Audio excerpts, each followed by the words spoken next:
के इस वीडियो में हम बात करेंगे step down bridge type cyclo converter पे। पिछले वीडियो में जो है हमने mid point type cyclo converter पे बात किया है। इस वीडियो में हम ब्रिज टाइप साइक्लो कन्वर्टर पे बात करेंगे, जो कि होगा step down bridge type cyclo converter. अगर आप इसके लिए सर्किट देखते हैं तो आपको जो step up bridge type cyclo converter में सर्किट दिखा था वही सर्किट यहां पर भी है। हां, अंतर यह है कि वहां पर step up bridge type cyclo converter में जो है फोर्स्ड कंप्यूटेशन होता है, तो इसलिए वहां पर एक एक्स्ट्रा सर्किट बाहर से जोड़ना पड़ता है, जो कि शो नहीं किया गया था। तो वहां पर एक एक्स्ट्रा सर्किट जोड़ना पड़ता है फोर्स्ड कंप्यूटेशन के लिए, लेकिन यहां पर होता है नेचुरल कंप्यूटेशन, सो हमें एक्स्ट्रा कोई सर्किट जोड़ना नहीं पड़ता है। स्टेप डाउन साइक्लो कन्वर्टर में फोर्स्ड कंप्यूटेशन नहीं बल्कि होता है नेचुरल कंप्यूटेशन, ये हमेशा ध्यान में रखें। तो अगर आप इसके सर्किट को देखते हैं तो आपको यहां पर ये जो थायरिस्टर दिख रहा है, कुल 4 थायरिस्टर आपको दिखेंगे।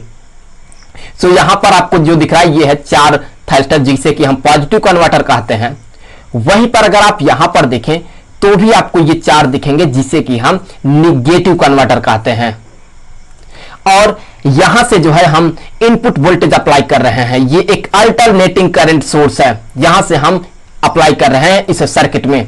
और इसके लिए जो स्टैंडर्ड एसी वेव फॉर्म है वो ये रहा। सो हम इसी इनपुट वोल्टेज को जो है यहां पर इस सर्किट में सप्लाई कर रहे हैं। और यहां पर एक ये लोड दिख रहा है, ये जो लोड है ये ध्यान में रखें कि ये रजिस्टिव लोड है, और हम इसी रजिस्टिव लोड के क्रॉस जो है आउटपुट वोल्टेज लेंगे और उसे हम यहां पर प्लॉट करेंगे। जो भी आउटपुट वोल्टेज हमें मिलेगा उसे हम यहां पर प्लॉट करेंगे। तो अब यहां से आगे बढ़ेंगे और हम इसका जो वर्किंग है उसे समझेंगे। तो यहां पर ये जो पहला पॉजिटिव हाफ साइकिल दिख रहा है, इसे हम सबसे पहले कंसीडर कर लेते हैं। तो पहले पॉजिटिव हाफ साइकिल में हमने ये मान लिया कि अभी ये जो साइड है इसका, इस एसी सोर्स का, ये पॉजिटिव है और यहां पर ये जो साइड है ये निगेटिव है। तो अभी ध्यान से देखें तो यहां पर ये जो आपको P1 दिख रहा है ये होगा फॉरवर्ड बायस में, so this is forward bias.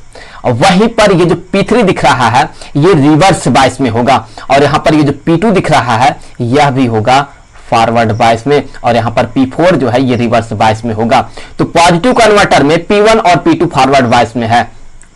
वहीं पर अगर आप निगेटिव कन्वर्टर में देखें तो ये जो N1 आपको दिख रहा है ये होगा फॉरवर्ड बायस में, और साथ ही साथ यहां पर ये जो N2 आपको दिख रहा है यह भी होगा फॉरवर्ड बायस में। तो अभी कुल 4 थायरिस्टर आपको फॉरवर्ड बायस में दिख रहे हैं, 2 पॉजिटिव कन्वर्टर के और 2 निगेटिव कन्वर्टर के। अब भले ही ये फॉरवर्ड बायस में है, लेकिन तब तक कंडक्ट नहीं करेंगे जब तक कि हम इसे ट्रिगर नहीं करेंगे। तो हमारे पास ये लिबर्टी है, चाहे हम P1 P2 को एक साथ कंडक्ट करें या फिर हम एक साथ N1 N2 को कंडक्ट करें। तो अभी हम N1 N2 को ट्रिगर नहीं करेंगे बल्कि हम P1 P2 को ट्रिगर करेंगे। सो हम यहां पर कर देते हैं इसे ट्रिगर। जैसे ही हम P1 P2 को ट्रिगर करेंगे वैसे ही ये P1 P2 हो जाएगा ऑन।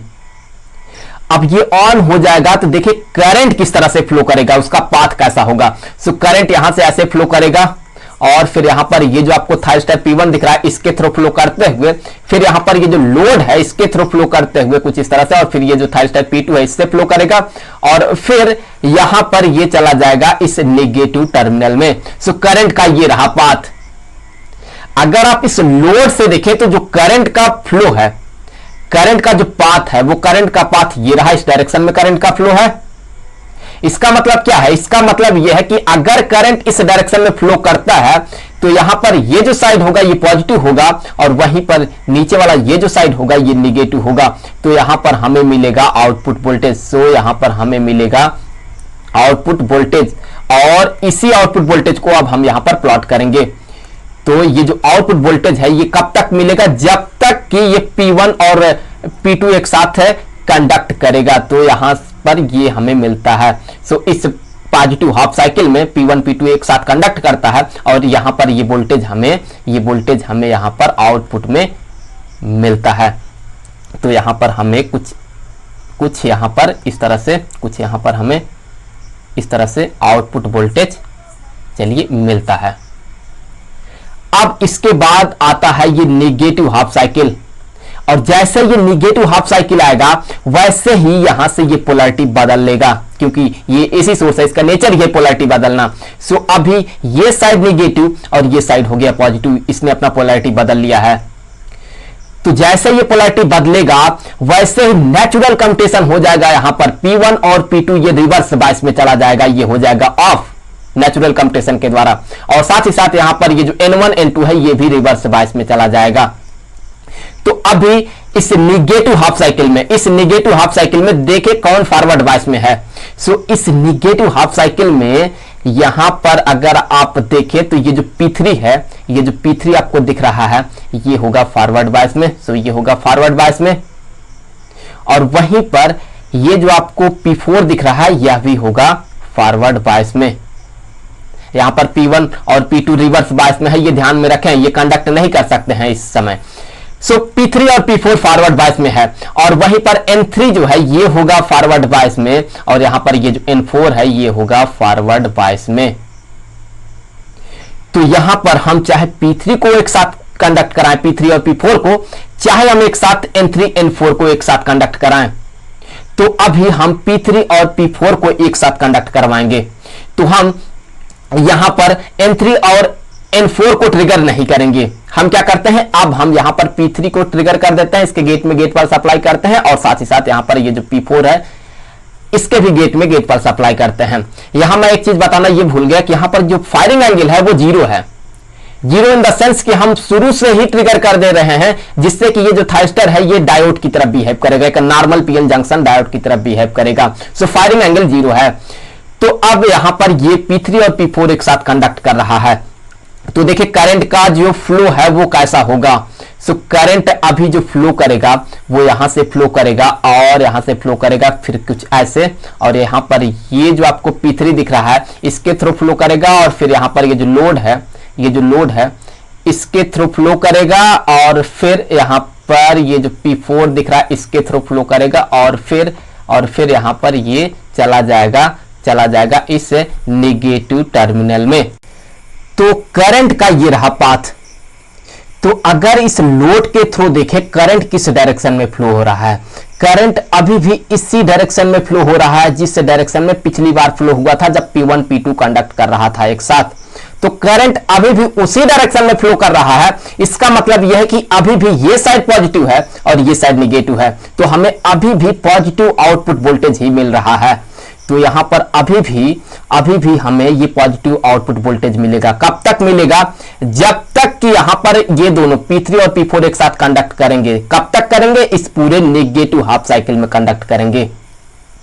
तो यहां पर हमें यहां पर मिला पॉजिटिव वोल्टेज इस नेगेटिव हाफ साइकिल में। तो यहां पर हमें इस नेगेटिव हाफ साइकिल में मिलता है ये पॉजिटिव आउटपुट वोल्टेज। अब इसके बाद एक बार फिर से आता है ये पॉजिटिव हाफ साइकिल। अब जैसे ही ये पॉजिटिव हाफ साइकिल आएगा वैसे ही यहां पर फिर से पोलैरिटी बदल जाएगा। तो एक बार मैं यहां से इन सारी चीजों को मिटा ही देता हूं। अभी यहां पर जो पोलैरिटी है वो बदल गया है। अब जो है ऊपर वाला साइड पॉजिटिव और नीचे वाला जो साइड है वो नेगेटिव है। तो यहां पर ये जो साइड है ये पॉजिटिव और यहां पर ये जो साइड है ये नेगेटिव है। तो अब फिर से P1 फॉरवर्ड बायस में होगा और P2 फॉरवर्ड बायस में होगा, जबकि P3 और P4 ये रिवर्स बायस में होगा।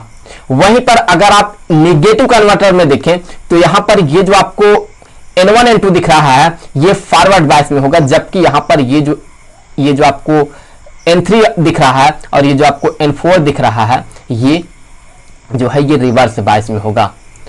तो यहां पर ये जो है ये रिवर्स बायस में और ये भी रिवर्स बायस में। तो इस बार हम P1 P2 को ट्रिगर नहीं करेंगे बल्कि हम N1 N2 को ट्रिगर करेंगे। तो हम क्या करेंगे, हम इसके गेट में गेट पल्स अप्लाई कर देंगे। सो हमने कर दिया इसके गेट में गेट पल्स सप्लाई। तो यहां पर N1 और N2 एक साथ ये ऑन हो गया। अब जैसे ही ऑन होगा वैसे ही देखिए करंट किस डायरेक्शन में अब फ्लो करेगा। अब बड़ा ही इंपॉर्टेंट है कि करंट का डायरेक्शन क्या रहेगा। तो करंट का जो डायरेक्शन यहां पर होने वाला है उसे ध्यान से देखें। तो करंट यहां पर इस तरह से फ्लो करेगा और और फिर यहां से ये जो N1 है इसके थ्रू फ्लो करेगा, और फिर यहां से ये जो लोड है इसके थ्रू फ्लो करेगा, और फिर ये जो N2 है इसके थ्रू फ्लो करते हुए फिर यहां पर इस तरह से फ्लो करेगा, और अंततः जो है ये चला जाएगा इस नेगेटिव टर्मिनल में। तो ये रहा करंट का पाथ। तो अभी लोड के थ्रू देखें जो करंट का फ्लो है उसका जो डायरेक्शन है, उसका डायरेक्शन ये है, इस डायरेक्शन में है। इसका मतलब यह है कि इस बार ये साइड पॉजिटिव और ये साइड नेगेटिव है। तो यहां पर हमें मिला ये आउटपुट वोल्टेज। तो ये जो आउटपुट वोल्टेज होगा ये नेगेटिव आउटपुट वोल्टेज होगा। अब तक क्या हो रहा था, अब तक ये साइड और ये साइड नेगेटिव बन रहा था, तो यहां पर पॉजिटिव आउटपुट वोल्टेज मिल रहा था, लेकिन इस बार पोलैरिटी बदला है, तो यहां पर ये जो वोल्टेज है ये नेगेटिव आउटपुट वोल्टेज होगा। तो इससे पूरे पॉजिटिव हाफ साइकिल में N1 N2 एक साथ कंडक्ट करेगा और हमें यहां पर मिलेगा नेगेटिव आउटपुट वोल्टेज। तो यहां पर हमें मिलेगा कुछ इस तरह से नेगेटिव आउटपुट वोल्टेज, कुछ ऐसे। कब तक मिलेगा, जब तक कि यहां पर ये जो है ये कंडक्ट करेगा इस पॉजिटिव हाफ साइकिल में, तब तक हमें ये नेगेटिव आउटपुट वोल्टेज मिलेगा। इसके बाद फिर से यहां पर पोलैरिटी बदलेगा, यहां पर पोलैरिटी बदल जाएगा क्योंकि ये नेगेटिव हाफ साइकिल आगे आएगा। तो यहां पर ये जो साइड है ये नेगेटिव और ये जो साइड है ये पॉजिटिव होगा। तो इस केस में यहां पर P1 और P2 ये होगा रिवर्स बायस में, सो ये हो जाएगा रिवर्स बायस में, और P3 और P4 ये हो जाएगा फॉरवर्ड बायस में। और इसी के साथ साथ यहां पर ये जो N3 और N4 दिख रहा है ये होगा फॉरवर्ड बायस में। सो यहां पर ये फॉरवर्ड बायस में और यहां पर ये जो है ये भी होगा फॉरवर्ड बायस में। तो हम P3 और P4 को एक साथ नहीं कंडक्ट करेंगे इस बार, जबकि यहां पर हम कंडक्ट करेंगे N3 और N4 को एक साथ। तो हम यहां से इसे कर देंगे ट्रिगर। सो हमने इसे कर दिया ट्रिगर, तो यहां से ये कंडक्ट करेगा और करंट देखें किस डायरेक्शन में फ्लो करेगा। सो करंट का जो यहां पर पाथ रहेगा, करंट यहां पर कुछ इस तरह से फ्लो करेगा और फिर यहां से इस तरह से फ्लो करेगा और फिर ये जाएगा N3 में, N3 से होते हुए फिर यहां पर ये जो लोड है इसके थ्रू फ्लो करेगा इस डायरेक्शन में। ध्यान से देखें करंट इस डायरेक्शन में फ्लो कर रहा है और फिर यहां पर ये जो N4 है इसके थ्रू फ्लो करते हुए फिर ये वापस चला जाएगा इस नेगेटिव टर्मिनल में। तो करंट एक बार फिर से इस डायरेक्शन में फ्लो किया है, इसका मतलब यह है कि हमें फिर से एक बार नेगेटिव आउटपुट वोल्टेज मिला है। तो यहां पर हमें एक बार फिर से ये मिला नेगेटिव आउटपुट वोल्टेज। कब तक मिलेगा, इससे पूरे जो है इस पूरे नेगेटिव वोल्टेज में, मतलब इस नेगेटिव हाफ साइकिल में मुझे कहना चाहिए कि इस नेगेटिव हाफ साइकिल में हमें मिलेगा एक बार फिर से ये नेगेटिव आउटपुट वोल्टेज। तो यहां पर हमें एक बार फिर से मिला ये नेगेटिव आउटपुट वोल्टेज। तो अब यहां पर अगर इन दोनों को कंबाइंड करते हैं, इनके कॉम्बिनेशन से एक पॉजिटिव हाफ साइकिल बनाते हैं, तो इनके कॉम्बिनेशन से जो है हम क्या करेंगे, हम यहां पर एक पॉजिटिव हाफ साइकिल बनाएंगे। तो यहां पर ये एक रहा, ये कुछ इस तरह से ये रहा एक पॉजिटिव हाफ साइकिल, और यहां पर इन दोनों को कंबाइंड करके हम एक और यहां पर नेगेटिव हाफ साइकिल बनाएंगे। तो यहां पर हम बनाएंगे ये एक नेगेटिव हाफ साइकिल कुछ ऐसे। तो ये होगा यहां पर एवरेज आउटपुट वोल्टेज। तो यहां पर ये जो है ये है एवरेज आउटपुट वोल्टेज। मैं पूरा नहीं लिखूंगा। सो ये है एवरेज आउटपुट वोल्टेज। तो अभी आप ध्यान से देखें, तो अगर यहां से लेकर के यहां तक का आप टाइम कंसीडर करते हैं, यहां से लेकर के यहां तक के ये जो टाइम है यहां से लेकर के यहां तक, तो इसमें कितना साइकिल है अगर आप काउंट करें तो यहां पर ये एक साइकिल, फिर यहां से लेकर के यहां तक 2 साइकिल, तो इतने टाइम में 2 साइकिल है। जबकि वहीं पर अगर आप यहां पर देखें तो यहां से लेकर के यहां तक इस टाइम में सिर्फ 1 साइकिल है।